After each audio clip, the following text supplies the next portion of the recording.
You know already that I spent some time doing some research going about meeting winners. And you know also that I spent 3.5 years of my life roaming around the sales industry, meeting people who failed to achieve the heights, looking for similarities amongst them.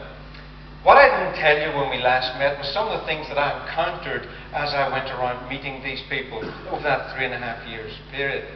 You see, as I went to meet people who failed to achieve the heights in their organisation, and when I say fail to achieve the heights, I mean really normal people, the people who aren't making 80,000 a year or 100,000 a year, or they're not even making 60,000 a year or 50 or 40, and there's lots of people like that.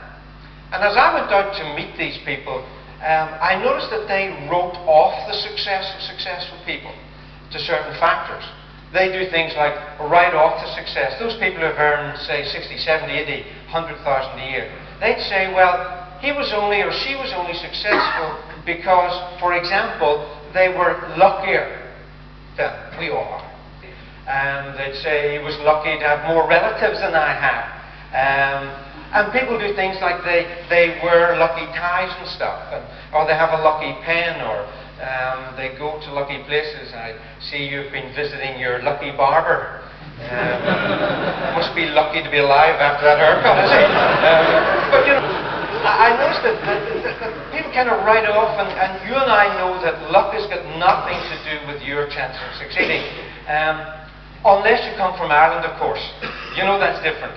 You know that in Ireland we have lucky people. They're called 7 sons of 7 sons, and they are very lucky people. I want to reassure you, by the way, I'm not one of those lucky people. There were only 4 children in our family.